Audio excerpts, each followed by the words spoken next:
Hello, my dear health seekers. Inga from Health Origins here. So, because we are in the elderberry season here in UK, I'm going to show you how you can make your own delicious and healthy elderberry syrup. So, this syrup is great for any colds, flus, kind of that sort of thing.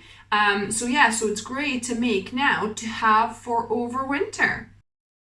So I've got my elderberries in 3 different bags here. So I'm going to show you how you take them off the branches. So there's 2 ways. So this is the first way, where you take a fork and you literally just brush them off, and it comes off the branches just like that. Okay.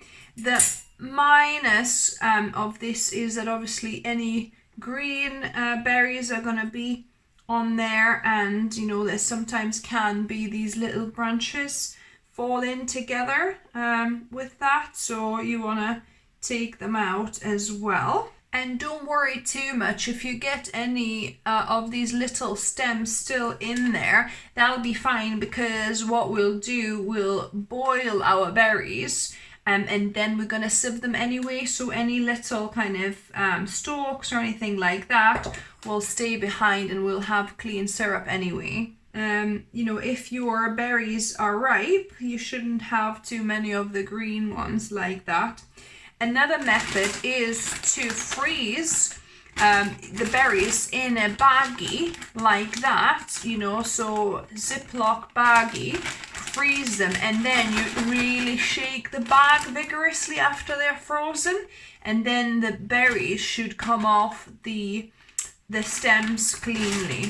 But I'm just gonna go for the fresh berry method, and I'm just gonna go with my fork and just get the berries off that way. I've got my elderberries here in a bowl, so the next step is to wash them. So get a good amount of water. So I'm using here filtered water. Ideally you kind of want to use filtered water for your cooking and everything if you can, rather than tap water, but for washing it'll be fine. So I'm just gonna sieve them out. Now I've got a heavy bottom pan or a pot. I'm gonna pour my berries. So we're gonna use 2 cups of berries to 5 cups of water. So I've seen recipes with, mostly kind of for 2 cups of berries they use 6 cups of water. I've just gone 1 cup less, somewhere between 4 and 6, so I'm going 5 in between. Because obviously a lot of this water will also get evaporated as this cooks, and the difference is how long people cooked as well. Different recipes was between 20 minutes and 2 hours, right? Such a massive difference. I don't want to boil these to the end of their life, right? I want some nutrients and vitamins to remain, so I think I'm gonna do about 40 minutes or so, and then I'm gonna add my sugar for the last kind of 15-20 minutes at the end. I know most recipes that I've watched, they were using honey, but obviously that would not really make it vegan for the syrup, so I'm going to be using organic sugar here.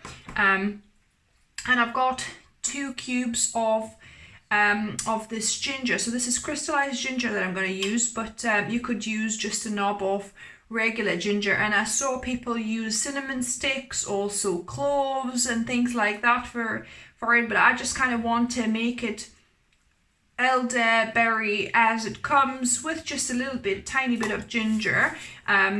So that's what I'm opting for, and next time when I make it I can experiment with other things. But just pure elderberries with a bit of crystallized ginger here. So I'm gonna put it on kind of a medium until it gets to boiling, and then I reduce it to low and let it simmer, open pot like this, for about 40-45 minutes. Our elderberries are boiling now, so I'm gonna leave it on kind of medium low, and I'll simmer it for about 45 minutes.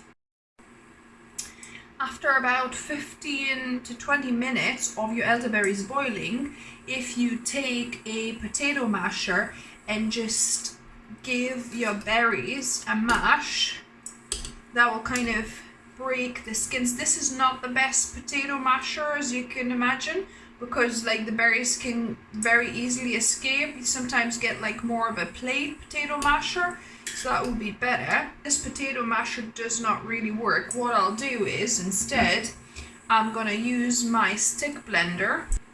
So I've got my blade on now, and I'm gonna give it a light blitz to kind of break up the skins of the elderberries.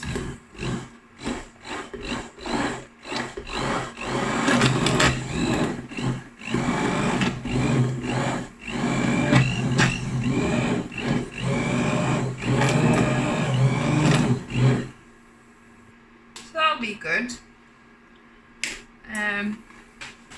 Yeah, and then I'll continue simmering this for another 20 minutes.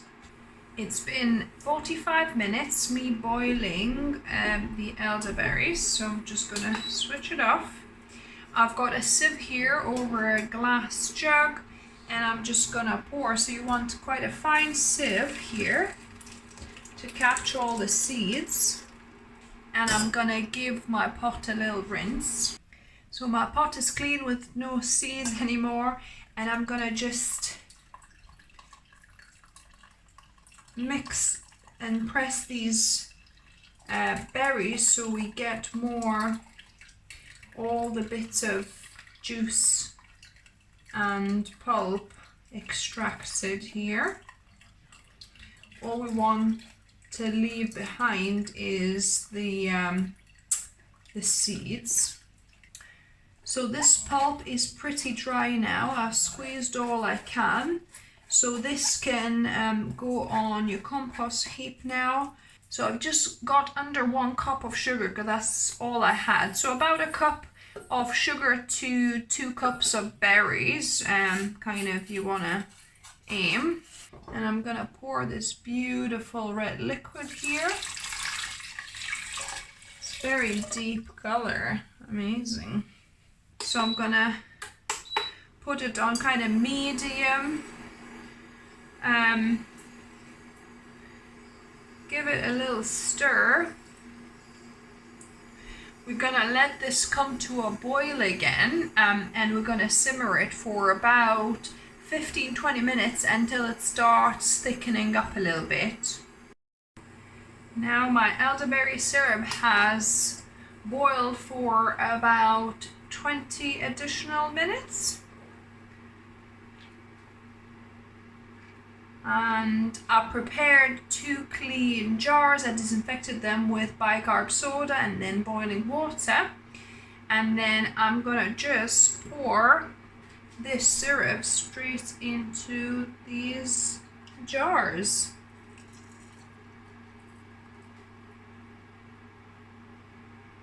So I poured 1 full jar and 1 about half.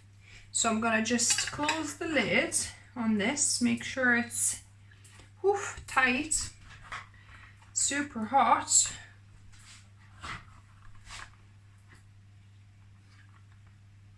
And then I'm gonna invert it like that, so it kind of disinfects the lid and heats through the lid, because this one is not full. We're gonna eat this first, so I'm just gonna put the lid on this normally and keep this in the fridge. This can, stay actually even in the cupboard, but I'll probably keep this in the fridge as well to make sure it lasts longer. And these should thicken as they cool down as well. My elderflower syrup has cooled down, however, it didn't actually thicken anymore. So I think next time what I'll do the berries on their own with water for half an hour, and then about half an hour with sugar, But yeah, the medicinal properties and taste should be just the same. So let me taste test this for you. And as always, the best bit, taste testing. So I poured some into this little ramekin from the jar that wasn't full.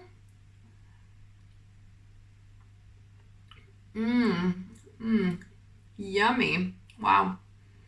It is really, really delicious, guys. So yeah, so you can use this to add to any kind of desserts, to ice cream, you know, even to your smoothies, things like that, or have it by the, you know, tablespoon. So I'm gonna be keeping my full jar for winter season when, you know, if we get any colds and flus. Whereas this one, the open one, we'll just use it for desserts. I love adding things like this to ice creams, nice cream, banana nice cream I make. But yeah, and like I mentioned to you guys, I think next time what I would do, I would boil the berries with water for about half an hour, then drain the juice and then add sugar and then boil for another half an hour. So that way, hopefully the syrup would thicken up even more. Now it's kind of more just kind of like a watery juice, but the flavor is delicious, guys.